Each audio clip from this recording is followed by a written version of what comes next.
Hey, everybody, welcome inside of the press box, inside of MetLife Stadium, where the Minnesota Vikings dominated the New York Giants today. And it has been a very long time, by the way, Matthew Coller, along with Dane Mizutani of the Pioneer Press. But it has been a very long time. And I mean an extremely long time, as in almost 5 years since the Vikings blasted a team in the way that they did today with the New York Giants. So we are going to spend the next hour or so breaking down every facet of this Vikings win. But I think, Dane, the best place to start is with the quarterback position and what we saw from Sam Darnold today in his Vikings debut. We spent months, and I mean months, going back and forth between, Sam Darnold, but maybe, and we called his former coaches, and I called draft analysts and said, do you think that Darnold could maybe do this thing? And what's it really going to look like? And then in camp, sometimes we would be going, whoa, that is quite a throw. And other times you're going, I don't know about this offense. And today the offense came out, fumbled the ball on the first drive. And we went, okay. Ed Ingram got beat on the first drive by Dexter Lawrence. And then it clicked in for Sam Darnold. He hits Justin Jefferson on a 44-yard pass. And I thought after that, everyone was like, oh, we can do this. We can move the football. And then the centerpiece of this offense, Aaron Jones today, was the driving force, the beating drum. They built everything off of him through the rest of the game. And the result was a 28-6 victory. And if you had drawn it up, how would it be the perfect start for this team offensively and defensively? It was today. It was everything that happened today, even just a little bit of adversity at the start for them to have to overcome, but they were able to do it. Dane, what do you want to say about the way that Sam Darnold led this team in his first appearance as Minnesota Vikings quarterback? Yeah, obviously so much to talk about, so many guys to highlight. But I think it has to be Sam Darnold who we start with, because he was always going to be kind of the one who steered this ship in either the right direction or the wrong direction. Everything kind of hinged on him. And I think we knew that. I think Kevin O'Connell knows that. I think Sam Darnold himself knows that. And while there's going to be people out there that say it's just the Giants, they might win 2 games all year, you have to at some point see it from Sam Darnold. You're right. We watched training camp. We watched his practices. We watched him look good sometimes. We watched him look bad at other times. But at some point, we were going to have to see it in a game. And the first time we got to see it in a game, he went 19 of 24 for 208 yards, 2 touchdowns, an interception where the ball just kind of gets flicked out of his arm. They were winning by 20 at that point. I don't think they even needed to be throwing it. So I'm going to give him a pass for that interception. It wasn't a tangible interception that made a difference one way or the other. All he did was play point guard like he said he was going to. He said at the beginning of training camp, the way I want to work in this offense is I want to be point guard. I want to just distribute the ball to my playmakers, whether that's Aaron Jones out of the backfield, Justin Jefferson, Jordan Addison, TJ Hawkinson when he comes back. Sam Darnold made it clear, like, he's not going to do too much. He's just going to be a guy who can distribute the ball around. And that's all he's been. That's what he did today.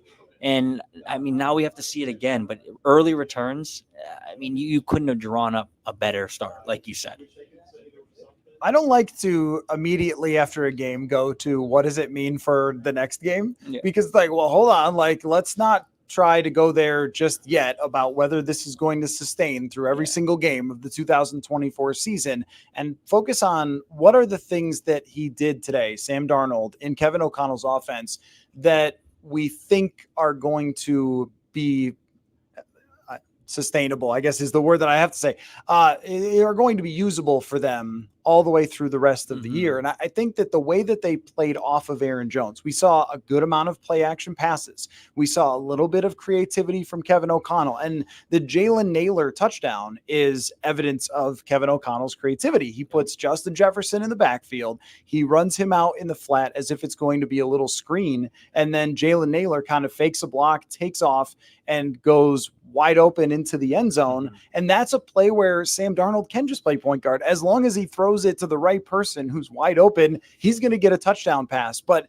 starting out 12 for 12 and looking very comfortable in the offense. And once he started to get into it, just grew in his confidence with his wide receivers. There were a couple out routes that Jordan Addison had, which we'll talk about the update on Jordan Addison as well. But there were a couple out routes on their long drive where he just dropped back, hit the back foot, ball was out on time to Addison, breaks open, makes the catch. You go, like, this is good quarterback play. I don't think it was just that Sam Darnold threw to a couple of wide receivers. He had to earn this. And I think that's an important part of the overall analysis of this game and what we saw from Darnold and whether it can go forward is that it was based on him playing well. It wasn't, well, Giants guy fell down and they, just kind of ran past them. He didn't throw a bubble screen that went for 80 yards, and that's half of his statistics. He had to really make good throws, good reads, good decisions. And I don't think even the interception was a bad decision. It was just kind of a bad luck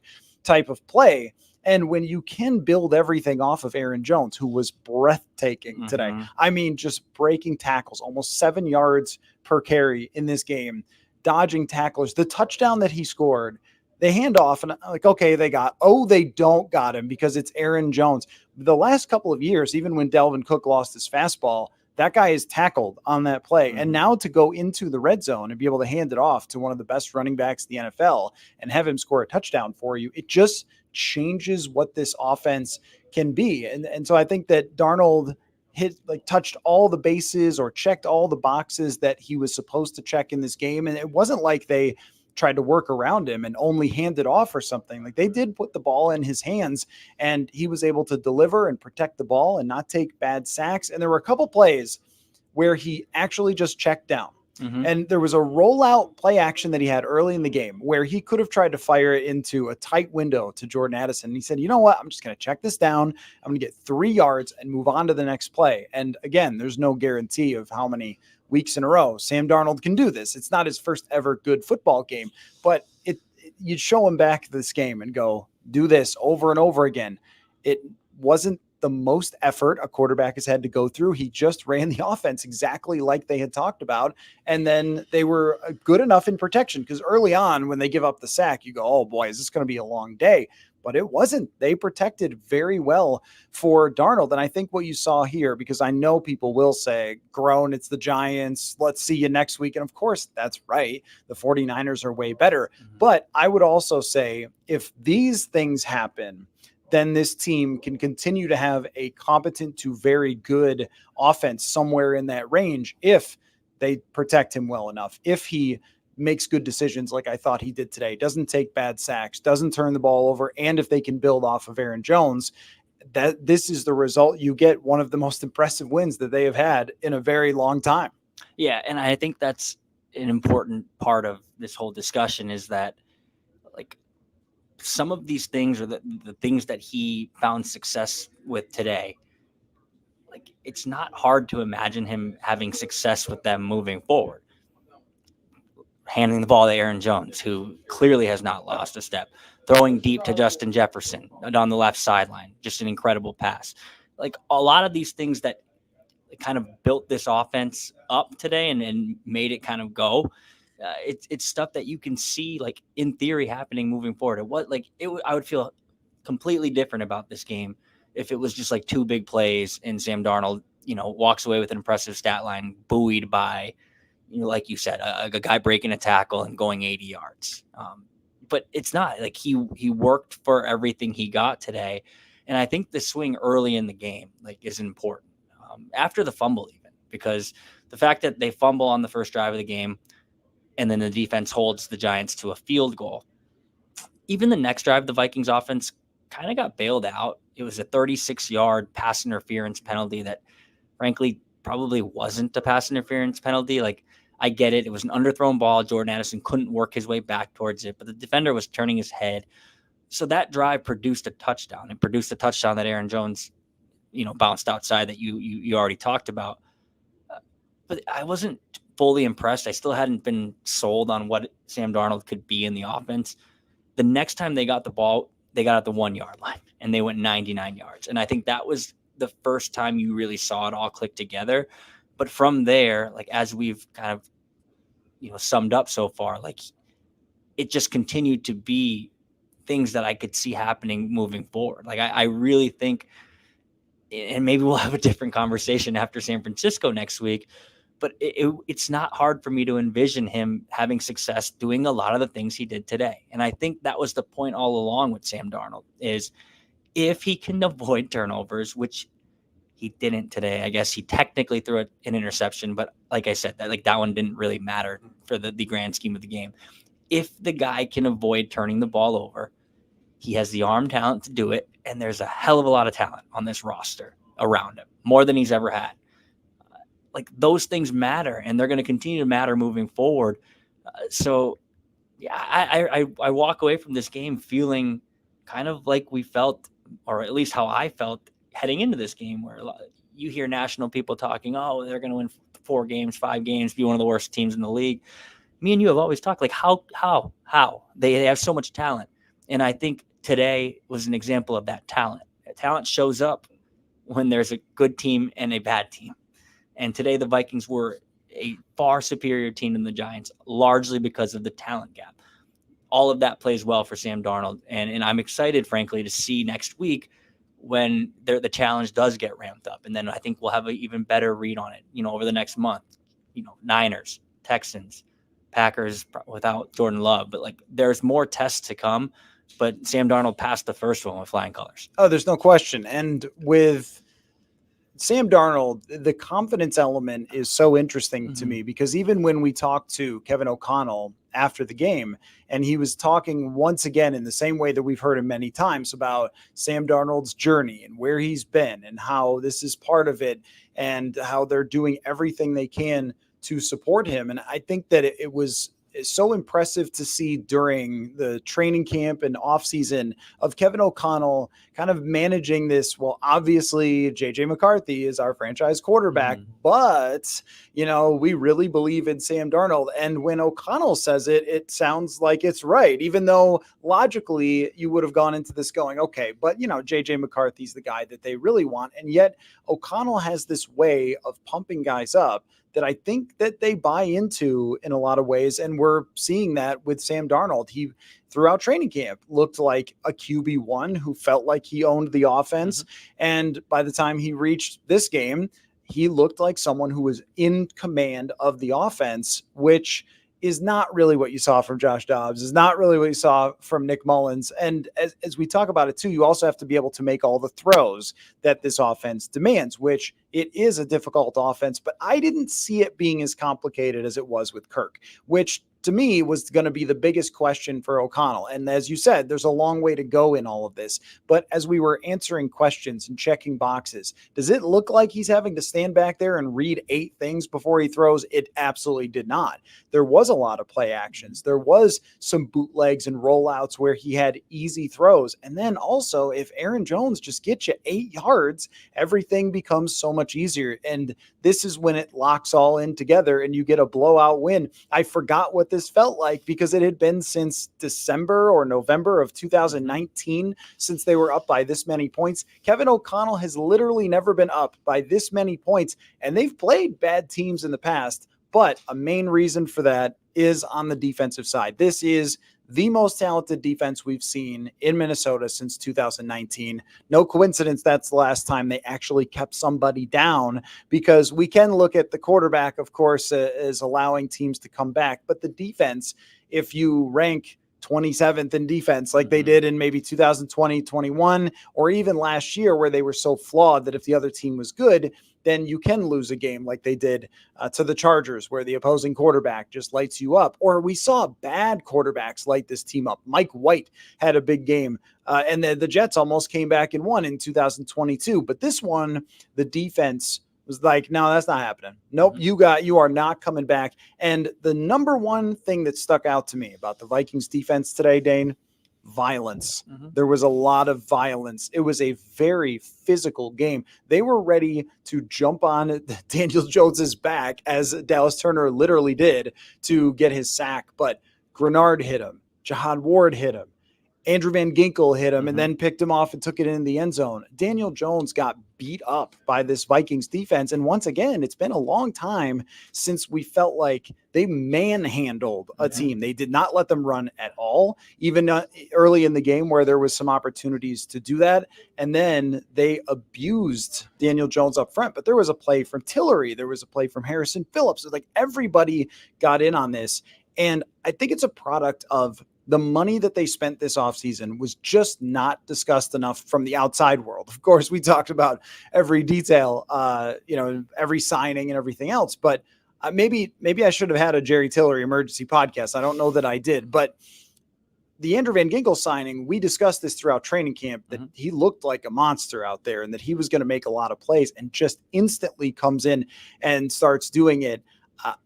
They spent on Gilmore, who played a ton of snaps today, by the way. They spent on Grenard. They spent a high draft pick. And when you can invest that much into the defense, imagine, and I'm trying not to make too much of this about the former quarterback, but when you can spend that much money on the defensive side of the ball, this is the type of talent that you can put together. And we can't downplay that, because this was the same quarterback that on a much less talented defense put up a ton of yards and won a playoff game. And today they made him look like he should never start again. Yeah.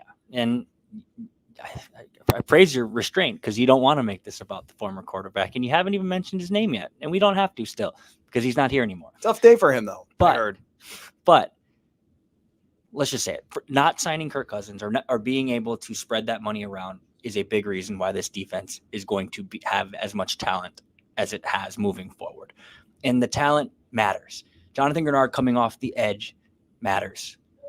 Dallas Turner on the other end matters. Andrew Van Ginkel, literally like the ultimate chess piece, because he can line up off the edge. He can play off ball. He can be on ball. He can play middle linebacker. He can hide behind an offensive lineman and jump out, scare Daniel Jones, pick it off, run it 10 yards into the end zone. All of those things are only possible because you have money to spend.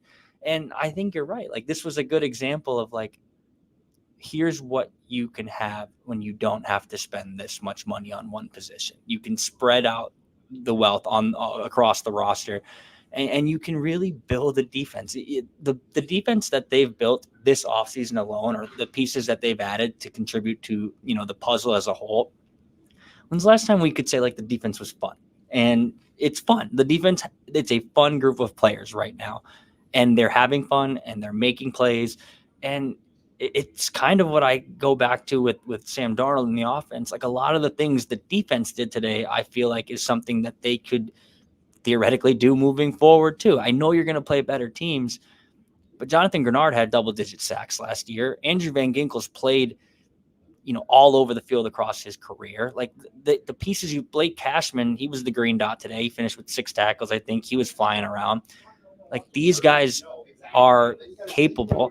And they came in kind of with, maybe not so much fanfare because not household names, but I think the Vikings fans are going to know who they are. And this defense as a whole just couldn't have been more impressive today with the way they kind of handled everything from literally the jump. From the moment that CJ Ham fumbles that ball, the defense stands tall. It's not a touchdown, it's a field goal. And they basically pitched a shutout from there on out. Graham Gano hits a 50-yard field goal. But even when the Giants were threatening to score garbage time touchdowns, which in the past might have paved the way for, oh man, this game's a little closer than it should be, it wasn't. Harrison Smith picks him off in the end zone. They stop him. They force a turnover on downs. Just a dominant performance all around that can't be overstated. Well, I think in previous years, there were so many times where we would go into a season and we would be saying about a defense, well, if this guy who's never done it before steps up, then maybe if, a Caleb Evans, if Cam Dantzler from years past, well, someone who's never done it before has to do it. And on this defense, at the current version, and we'll see about health and all that going forward, seems like everybody came out healthy from this game. You don't have to say that. What Andrew Van Ginkel did today, this isn't even the first time he's had that exact interception for a touchdown. He did it last year against Washington as well. Stephon Gilmore won the MVP Jonathan Grenard had 12 and a half sacks last year. Even Jihad Ward has been around. I thought he had a great game as a situational rusher. Revenge game, by the way, for Jihad Ward. He got his revenge, but he's a guy that's been around. He sacked quarterbacks before. I think he had 5 or 6 sacks even last season. You can go across the board. There isn't a lot of unprovenness to this team. And also, Ivan Pace Jr. was ready to play in this football game. I mean, he at his locker said something that made it to the internet. I didn't really understand what the excitement about it was, but he certainly backed it up by just mashing people to start the game. I thought that's what I mean about the physical and violent nature of this game, that they were, when they say impose the will, that's one of those great football cliches. They were ready to do that. From the outset, you mentioned Blake Cashman. There was a play that I really, really liked from Andrew Van Ginkel when we talk about this physical nature to this team. It was a 4th down, and they were trying to run with Daniel Jones, and the guard is pulling. And now Van Ginkel could try to go for the tackle, but I don't think he had the angle to get it. So he just blows up the guard, explodes him, and then Bullard is able to make the tackle. Vikings get the ball back. Little plays like that have been missing from this defense for a long time. And it was always, hey, can they tape this together with some glue? I think that they can. But now, even when you have Shaq Griffin out there, Shaq Griffin is a proven veteran player in the NFL, and he was fine today. And Byron Murphy's a proven player, and he was fine today. And then you start saying, all right, I think that this is the type of defense that week in and week out can be consistent, and not a bunch of young players where you go, well, that guy had one good game, maybe, and then the next week it's not a good game.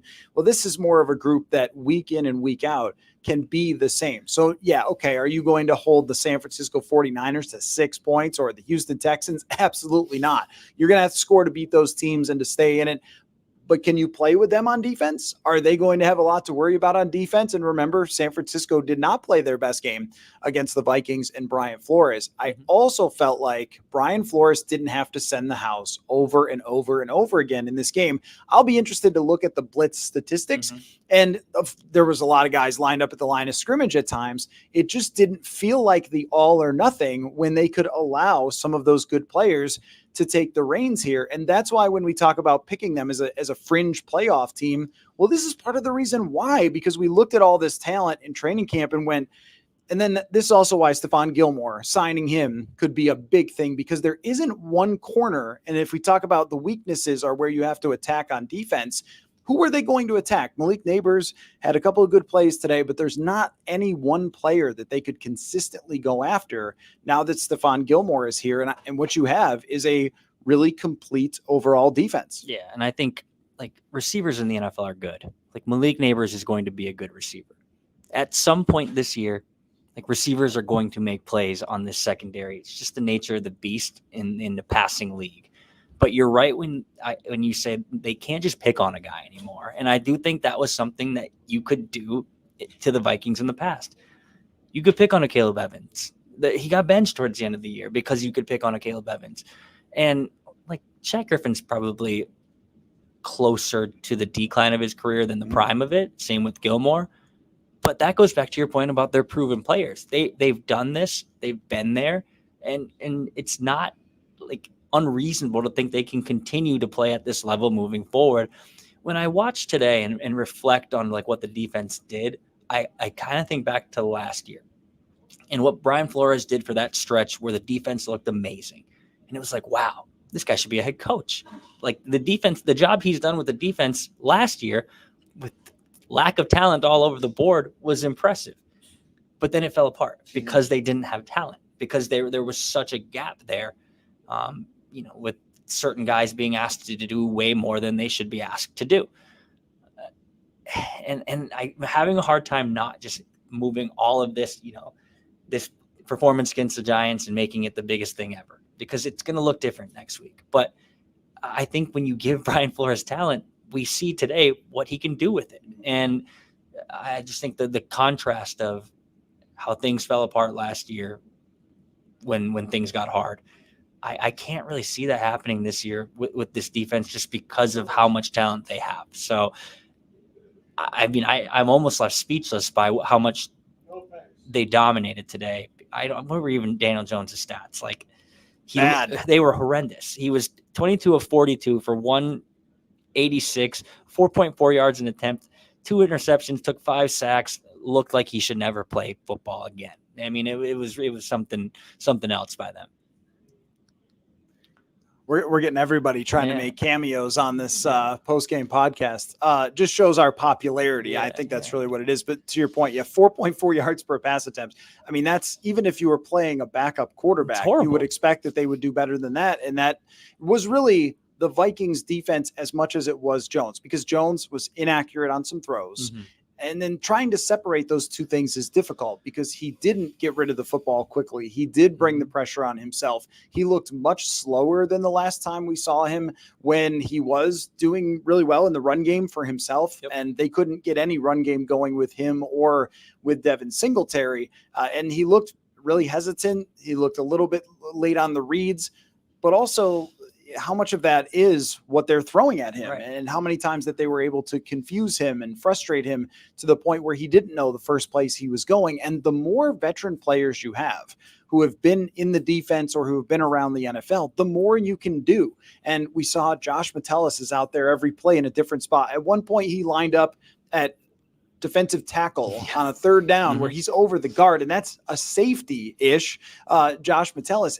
That's just that there were so many different players lining up in different spots and so many different looks, but you can only do that if you and execute it if you have the types of guys that can handle it. So what we're looking at is a very nice marriage between Talon and Flores, and this is also Flores's defense now. Last year, he inherited a defense, threw a couple of parts on it, and said, okay, I'll figure it out. This is all players that are handpicked, including Stephon Gilmore, who was with Flores in New England and understands the way that New England defenses play. And you have all these guys, too, that Flores has brought here, whether it's a draft pick in Dallas Turner, who gets his first sack, or someone like Andrew Van Ginkel, who Flores absolutely loved. And Van Ginkel credited Brian Flores with his career. He said, like, this is the reason I'm here, guys, is because Brian Flores found the right ways to use me. And when you have it coming together with the talent, because in some years they had the talent and not the coaching, like 2022, but when you have the talent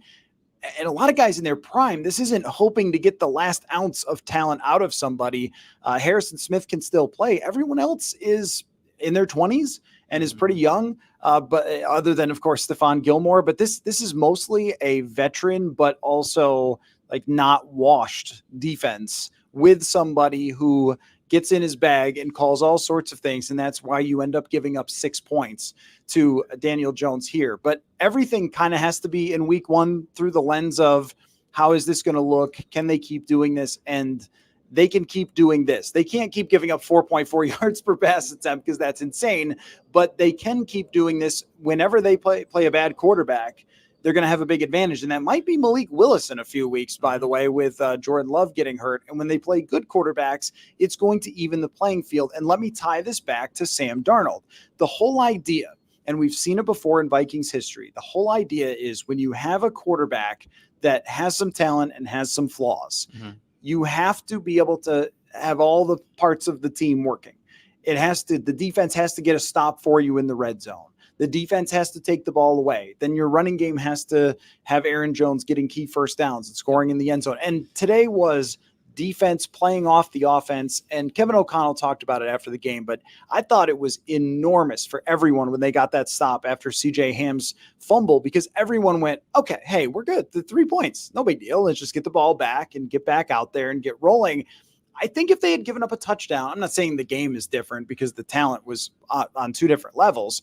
Both teams, though, I think had the same Vegas over-under, which kind of tells you something about those and how accurate those are not.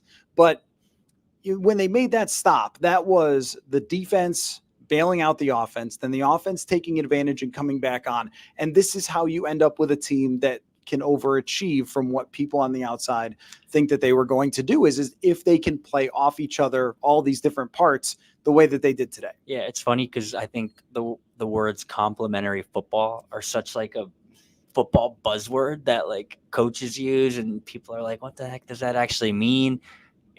Complementary football is actually what we saw play out today. And I thought that's a great, thing that you brought up. Like the complementary football Like I sound like Kevin O'Connell. The complimentary What football. about the technique and fundamentals? Do you think those were good today? let's Dane, were those techniques good? Let's get everyone activated. Five you active. Yeah. But the complimentary football, seriously, like of screwing up pretty big. Like you harp ball security and then you fumble on the first possession. And for the defense to be able to step up and not only hold them to a field goal, but hold them to a field goal, give the ball back to the offense, who's then able to capitalize. Like I said, they got kind of bailed out with a pass interference penalty, but they didn't kick a field goal. Aaron Jones bounced outside. They scored a touchdown. Like those swings in a game, like that's complimentary football in a vacuum. And that's something that I'll keep saying, like, I think's repeatable. I get it. Like everyone's going to watch this game and be like, the Giants are horrible. And they would be right. I think they are. But the Vegas line going into this game, like it was not like Vikings -6, Vikings -10. Like a lot of people thought this was a toss-up. And while predictions can be wrong a lot, as we see, like Vegas is hardly ever this wrong, where it's 22 points instead of, a 1.5. I think the Vikings were giving, 1.5 points. Like my point being, like the talent's there. And I don't think the Giants are going to continue to look this horrendous move. I think what I'm saying is you have to give the Vikings some credit for what they've done. And to say like, this is a bad football team, the offense isn't going to look like this moving forward. This is a bad football team, the defense isn't going to look like this moving forward. Like why, if that's our takeaway from this, like why are we even watching the game? Like what do the games even matter? Because all we can go off of is what we saw today. And what we saw today is a team that I think is going to surprise a lot of people across the NFL. Maybe not surprise people who are around them, because I do think, like, if you really listen and pay attention and you're there, like, the talent was obvious. I really think it would have been impossible for this team to win like 3 games just because the talent's there. But I really do think they're going to surprise people, and I think we saw a glimpse of that with kind of how everything married together today on the field. I want to do something new this year on our post-game podcast. Right. I want to go through the positions and grade them and the coaching. So we could go, I think we'll go back and forth. I'll give one, then you give one. So quarterback, me, running back, you. We'll do it like that. I want to do it for every single post-game. But real quick, in case you were wondering, the update that we got on Jordan Addison was that he hurt his other ankle from the one that he injured. There are 2 ankles potentially that it could have been, and it was the one that was not injured before. So it was not a re-aggravation, but an aggravation instead, which I don't think is really good news. And when we talk about at the end, kind of this going forward and what it all means toward the next week, that is a big deal for them with his health. Now we're talking about 2 ankles that have been injured for Jordan Addison. And even though he didn't have a big stat line today, those couple of catches that he had where he broke off some awesome routes, that's a major factor for Sam Darnold to have the multiple weapons. And Naylor can step up occasionally, and Brandon Powell and Josh Oliver actually had a great catch. He let one rip across the middle. Maybe his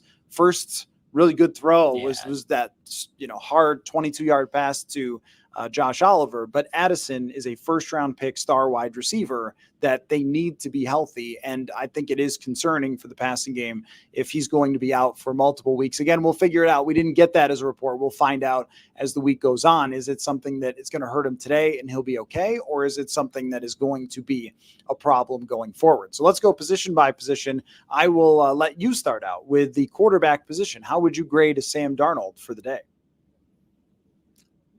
B+. And I won't go to I'll go A-. Like he was good, but there was one player who you're going to probably talk about next who deserves the A. But Sam Darnold did everything that you would want him to do today in his debut, as we've talked about it in length. So B+, A-. I'll go A- because they won the football game in dominant fashion with him leading the charge. So he was ultra impressive. Anything else other than those 2 like waffling grades, like what are we doing? He was really good. Yeah, I think B+, A- is the perfect grade. He got ahead in the game and he didn't have to throw 40 passes when you're ahead in the game, as opposed to playing a one-score game every single time where you have to throw 42 throws. Instead, get ahead and then protect the football. But the interception, even if it wasn't his fault, it's still an interception. And there were a couple times where the play call didn't get to him, or he didn't get something lined up correctly right away. They had to burn timeouts, which meant absolutely nothing today. But tomorrow, next Sunday could be something if they don't get that corrected. It'll be easier at home. But if we're nitpicking away at that, probably A-. I would lean toward, because the good throws were really good, and I can't ask him to do anything more than he did to win the game by 22 points. But yes, Aaron Jones, A+. There you go. Couldn't have been better. I mean, this is a superstar performance from him. 6.7 yards per carry. He broke tackles. He pushed forward. He got in the end zone. He did everything. And when they tried to run out the clock with Ty Chandler, they handed off to a few times, then punted away. And it was like, all right, let's get Aaron Jones back out there. And then game over. Immediately just broke some tackles. And it was a reminder of how much of a nuisance Dalvin Cook was for opponents when he was at his best, because there was just no answer for hand the ball off. And how much pressure is there on Sam Darnold when you do this? None, zero. Hand the ball off and let this man do his thing. And he was getting first downs by himself, explosive runs by himself. I mean, he is just a fighter. And he has this natural thing. You know how Jefferson has this natural ball tracking thing where it looks like the Matrix? It's the same thing. And O'Connell, after the game, called it milliseconds. Like, he identifies stuff in milliseconds. And to score that touchdown was huge. The way he ran the ball was huge. A+. You can't do much better in 2024 as a running back than what Aaron Jones did today. So wide receivers.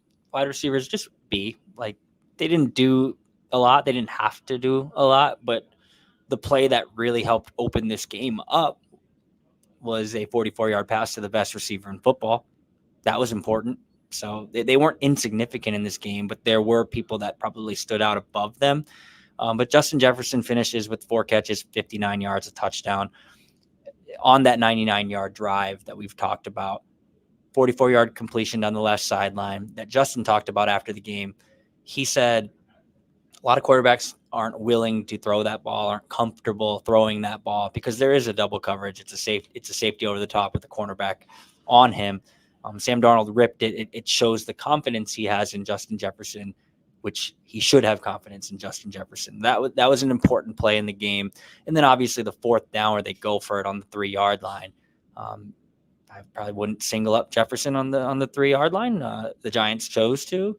The Vikings motioned a guy away, made sure Jefferson was on an island. He ran a hard slant. Darnold hit him right in the numbers. Jefferson caught it. Touchdown. So I'm not going to go A because I feel like A is reserved for spectacular.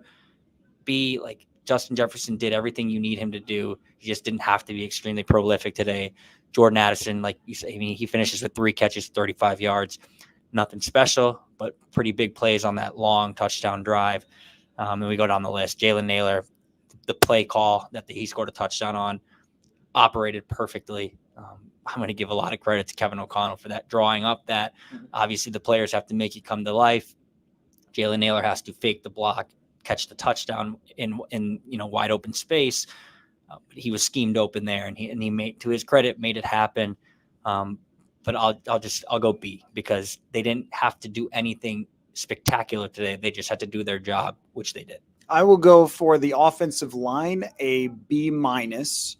And if we grade this on a curve, knowing who they were going up against, so it's a B- overall, meaning they did give up some pressures. They did give up a couple of hits on Sam Darnold and the sack to start the game to Dexter Lawrence, who, when he ran out and they were cheering for him in the introductions, like, once again, that is a huge man. Yeah. That is such an impressive dude. And he ran right by Ed Ingram to start the game. We thought it was going to be a long day. And at times it was. And at times they got through and made some pressures, some negative run plays. Not too many, though. But overall, a B- against a defensive line of this caliber that's by far the best part of this entire New York Giants team, I think is sort of like getting a B+ or like getting an A against an average team, but it's an above average defensive line that they did a really nice job of managing throughout. And that's where if you have the one weakness, the one weak point, and I don't know how Blake Brandel did, although PFF is putting out live grades now. Did you know that? We can actually go look. I can actually call up how good PFF thought Blake Brandel did. How about this for life in the fast lane? I mean, you guys. Oh wait, where was it? I'll get it. Hold on. This is worth the time. Pass blocking for the Oh, it's the wait. Did they not put it up? Okay. Oh, under review now. Okay, never mind. They have them during the game, but I guess now they're reviewing them.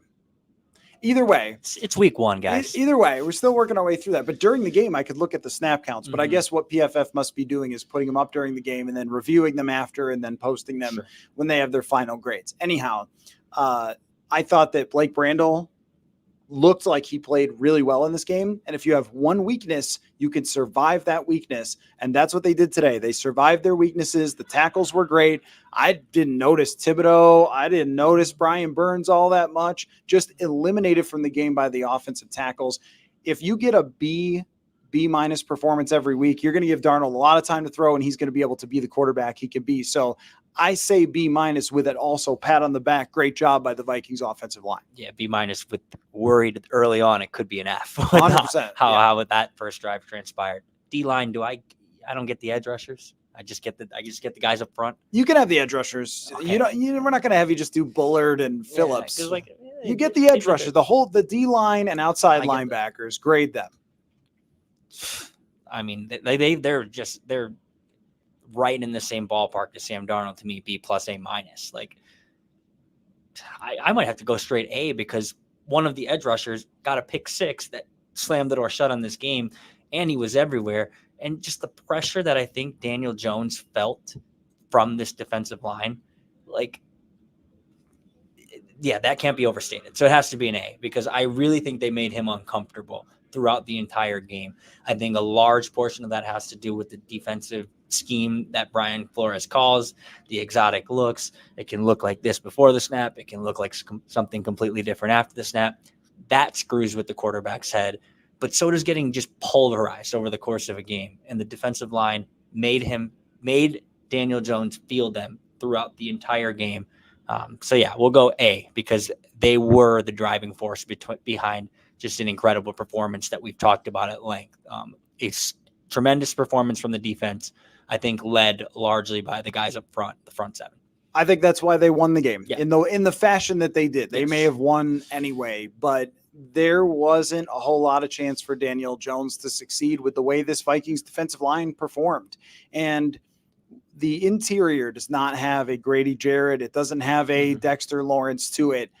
Solid, though. Shut down the run, stuff the middle, allow for blitzing lanes, do your job in there, and you can have the star talents, the highly paid guys, fly around behind you. And sometimes when guys don't get a lot of pressures, then we immediately go, well, he's not that good. He doesn't get a lot of pressures. Harrison Phillips, I think, is a very good player. Yes. That last year he got worn down and his PFF grade went down and down because he was playing more snaps than he should have to. But I think even there's a reason. We saw Taki Taimani out there for 9 or 10 snaps today. It was like, this dude can just move bodies and he's strong in there and it can allow those other dudes to do whatever they want. I don't want to we've seen a lot of great defensive end and outside linebacker performances, so I don't want to go too hyperbolic about what Andrew Van Ginkel did today. But as far as a all around, and they usually call these guys chess piece type players, one of the most interesting dudes I think I've seen on any Vikings team, and this is a team that already has one of those in Josh Metellus. But when Kevin O'Connell was talking about it after the game, he was saying, like, I was trying to describe to you guys at some point what Andrew Van Ginkel does, and I really couldn't because he's just ball player. He's out there playing inside linebacker, outside linebacker, rushing from each side, dropping back, rushing the quarterback. They don't know where he's going to be, and you saw it pay off with a touchdown, but you also see the way that guy plays. You'd get an A if you just had a guy play that good, and then they had multiple guys play like that. I will just bunch in linebackers. So if you're going to do D-line and O-line, I'll do the back, whatever number of players that is. Really good performance from Ivan Pace. Well done by Blake Cashman to operate a defense that he is just joining this year.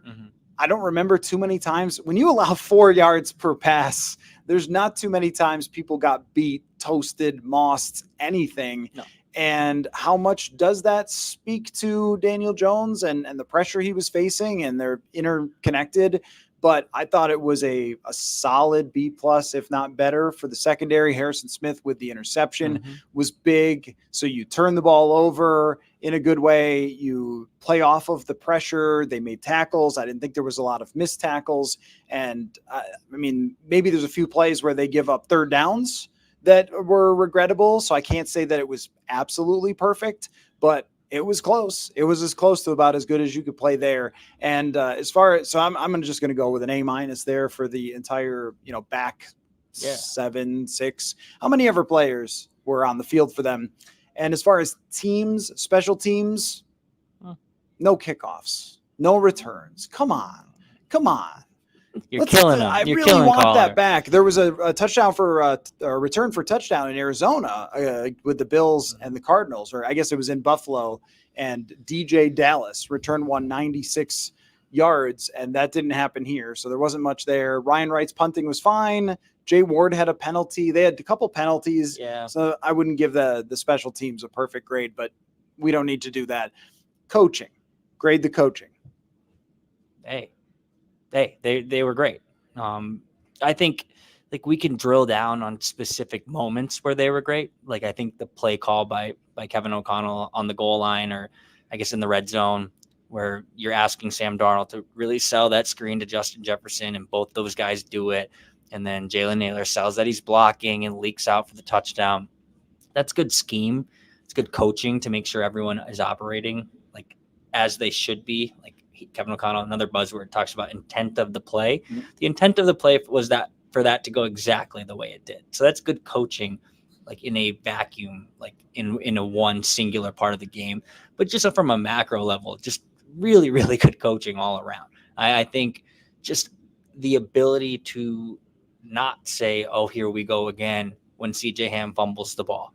Like, I think that speaks to coaching. Like the fact that you have everyone kind of with this intestinal belief that you're going to, overcome this early spout of adversity, like that plays a role in it.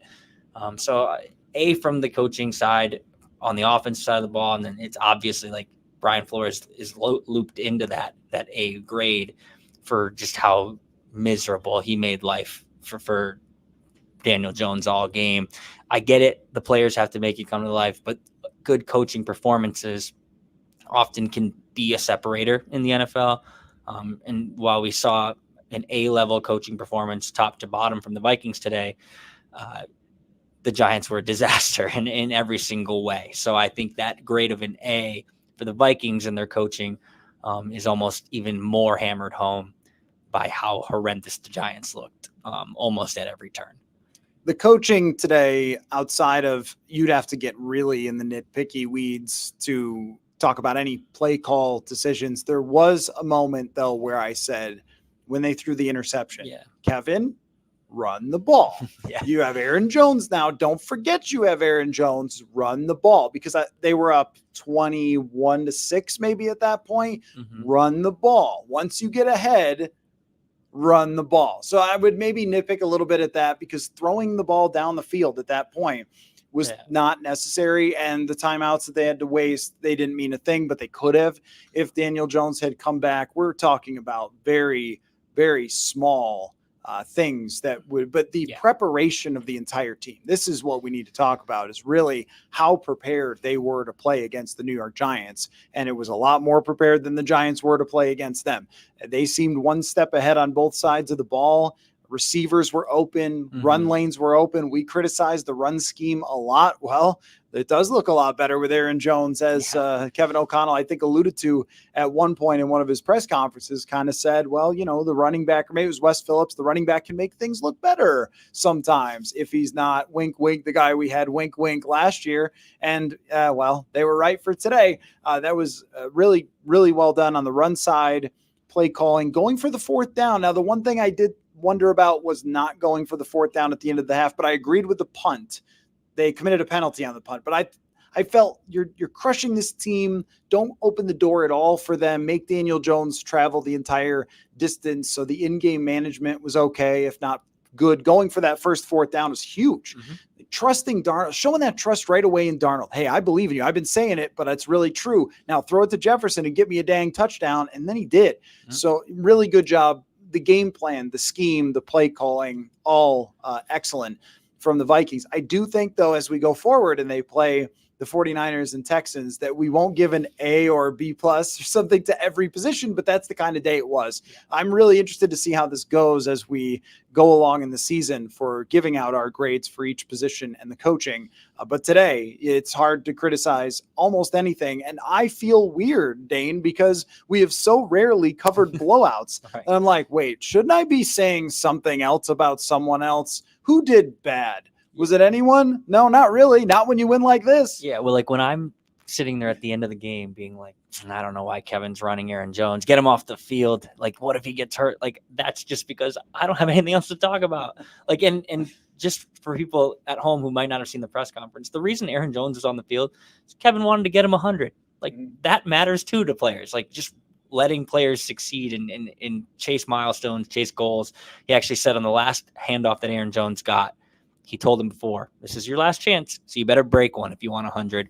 Finish with 94. I think we'll be fine with that. But you're right. Like, we're so used to being like, okay, but did they do something wrong? Did they no, they really didn't. Not today. So, I mean, very rarely over the last few years have we talked about, there was, I mean, the opener of Kevin O'Connell's first game against Green Bay, but I was racking my brain. How many games that we have walked away and said, wow, just great job across the board. Maybe when you win with Josh Dobbs and he just shows up and I'm forgiving everybody for anything. But in this one, and when it comes to deciding whether your team is good or not, I've made this argument for years, and it was really the 2022 Viking argument. Isn't it crazy that they won 13 games in a season but never had a win like this? Isn't that wild? Isn't sports weird, everybody? But I've always thought that blowouts are more indicative of how good a team is. This goes for basketball. It's a kind of a long-held basketball belief. Then, well, we eked out this win or that win against whatever team, and we still would have praised Darnold and everything else if they had won by 3. But blowing a team out shows more talent across the board, I think, and projects better into the future than had they just squeaked one out. But let's talk about what it all does mean now going forward. I think that this is a nice little warm-up game for a beast monster that's going to show up at US Bank Stadium. They get to be at home. They get to bring in more confidence. They get to look back at some of the things that maybe didn't work as well as they wanted and what really worked and what Sam Darnold was in control of. And this was so big for them, even just to get this win, because the next 2-3 games are so difficult, depending on Jordan Love's status, to now have a little bit of a buffer here. But suddenly, instead of saying, well, okay, loss, you go, now wait a minute. We don't have to say that. I would still probably lean toward picking the 49ers next week. We'll see. We'll go through it, see who's healthy, see how the 49ers play and all that. But it evens the playing field in my mind now when you know that Sam Darnold is capable of playing the way that he did, the point guard style. If Addison can't play, that will hurt quite a bit, because the drop off from Addison to the next best receiver is significant. But on the defensive side, now I'm going to be going into this saying that this one could be knocked down, drag out with San Francisco, where it's both teams throwing haymakers at each other on defense. And it is a really great test for this defense that we're praising so much today to go against one of the best offenses in the entire NFL next week. It went from, if they had lost today, we would have just been like, I don't know, there's a post game next week, but you don't have to watch, to, whoa, we got ourselves a ball game for tomorrow. And just the last few days have been a forever reminder that offseason is fun, and we love projecting and we love ranking. And I wonder, well, what's going to happen to this team? And we get into week 1. We got Tyreek Hill getting arrested before the game and then going out there and doing a handcuff celebration. We got Dak Prescott being paid $60 million. 55 more million than JJ McCarthy will make next year. It sounds pretty good to me with the rookie quarterback contract. Imagine spending money on a bunch of players and they're good.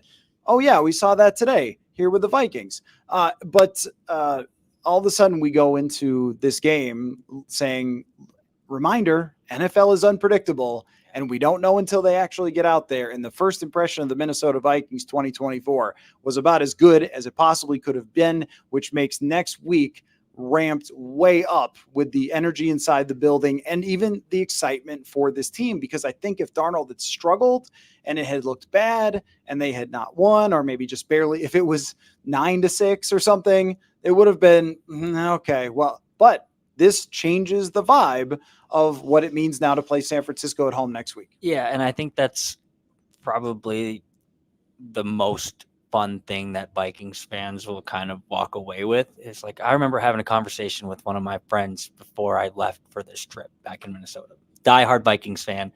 And he was talking about just how important this game was to him and his fandom this year, because if they lose, all of a sudden you're looking like, are we going to start 0-5, 0-6? Like, look at this schedule. And what this game allows is for one, like some buffer. You're 1-0 now. You get to notch a win in the belt, but you get to test like what all this meant next week. And I think it's really cool that they can have such a dominant performance against a team like the Giants. And the way the schedule works out is they have to go right up against maybe the best team in the NFC. So we're going to learn a lot about the Vikings next week. But I think it's like kind of a privilege that we get to walk into that knowing like, okay, we're about to learn a lot about this team, instead of kind of preparing for like, oh my God, how bad could this thing get? Which is what it would have felt like if we were walking out of MetLife Stadium after the Vikings had just limped their way to a loss. So it's all good things. Obviously, they won 28-6. But I'm really excited for next week, because I am excited to see what this means for the rest of the season. And each week of the season, like to take a word out of Kirk Cousins' book, is its own entity. And that's true. Like, just because you play good one week doesn't mean you're going to play good the next week, and vice versa. Just because you play bad one week doesn't mean you're going to play bad the next week. But when you line it all up and you add them all up over the course of 3-4 months, that's when the good teams and the bad teams kind of show themselves, over the course. So I'm excited to see where this team stands. We truly don't know yet, but we do know that this was just a dominant performance today, and it really makes next week way more exciting than I think we even thought it was going to be walking into this building. Final thought from me. What I wrote in my post-game recap, which you can see, go to purpleinsider.substack.com. It's out there, or my Twitter. I just put it out there. Subscribe to the newsletter. I've got 40% off for the season, which is a lot of percent. So make sure you go check that out. Analytics, Purple Insider. If you go to purpleinsider.football.substack.com, whatever you do, it'll take you there. So go check that out. But what I wrote was that before the kickoff, I said to you, and I forgot it was Eastern time and showed up really early to this stadium today. He did. What I said to you was, this is the first time in a long time where I've felt anxious about a game sitting in the press box beforehand, because I just had no idea what was going to happen. And kind of this nervous excitement of like, all right, let's play some football. Let's find out what this team in the 2024 Vikings is going to actually be. And I haven't had that feeling in a very long time, because even when they had the 13-win season, I still felt like I knew exactly what they were, exactly what was going to be their downfall, their strengths, their weaknesses, the quarterback. It told you it was always going to be close, and it was always going to be fun at times and miserable at times. And that's just who they were. And always it would come out not good enough. But now we don't know where this train is headed. And for it to happen like it did today, then carries that momentum of some nervous excitement into the future here, into next week, to see, well, what's it going to look like then? And how is this going to go, after this? And that's a fun feeling, I think, for everybody who's watching, covering the Vikings, to come back and do this podcast and go, well, we'll do it again next week and see what happens then. And I'm sure there will be some roller coaster moments for this team overall. Also, shout out to the New York Giants for their press box food, their situation. We got a nice little booth we have here. We're kind of in an igloo where everybody's seen them walking by, but just a great setup for us. One of my favorite for covering teams. So I appreciate that. And they opened the doors for me when, again, I thought the game was at noon, but we're in Eastern time. I was here like 9 o'clock in the morning. So I was ready for football, but that's the way I'm going to approach each week. I think Dane is just now let's find out again about this team and slowly build up this who are they profile of the 2024 Vikings. And just like with when they drafted JJ McCarthy, and I said, remember everything I said about him in the draft, throw it out. I don't care about it anymore. It doesn't matter, because once he throws a pass in purple, that's a different thing. It's the same with this. I think it's going to be a certain sort of team before yesterday. And now I have new information about this, what this team is going to be, and we're going to judge them just week to week going forward. So next week will be really entertaining. Brian Murphy, Monday Morning Murph. We'll have Jeremiah Searles. We'll have live show Thursday night. Well, actually Monday, Wednesday, and Thursday night. So make sure that if you're new to the channel, watch this for the first time. Oh, and shout out to our new technology, new microphones. You got little ones, easier to travel with, new webcam, great stuff. So any final thoughts for you, Dane? No, I think it's just kind of what I said to you as we were walking downstairs for interviews, and I kind of touched on it a little bit over the past hour, but I feel like the narrative of this team heading into this year, at least from an external standpoint, was everything they lost. How's the offense going to look without Kirk Cousins? How is the defense going to look without Danielle Hunter? How are they going to move forward without these pillar guys that have been here? And nobody was talking about like the spending spree they went on in free agency and what they brought in, and not what they lost, but what they gained by losing certain pieces. And I thought it was really cool to watch Sam Darnold, Aaron Jones, and Andrew Van Ginkel, and I'll even add Jonathan Grenard in there because he had some pressures, and Blake Cashman, like all the players that they signed, all the players that they brought in to make up from the players that they lost, they performed at an extremely high level today. And I thought that was kind of a poetic way to like push this kind of new team forward. They got to unveil the new look. It looked pretty damn good. There you go. All right. Thanks everybody for watching. We got to go write some stuff, and we will catch you. Actually, I'll still be in my hotel when I record with Murph, but for the most part, back in Minnesota next week. US Bank Stadium is going to be insane. Maybe this is the year they let the Dragons fire return. Oh, please, Roger, please. I need that fire before the game. It'll be a great atmosphere for the opener. It always is for the Vikings. So all next week, tons of shows, tons of articles. Make sure you check it out. It should be an exciting one leading up to the 49ers, and we'll catch you guys then. Thanks so much. Huge crowd today. Really appreciate everybody watching along. So take care. Enjoy this win. Football.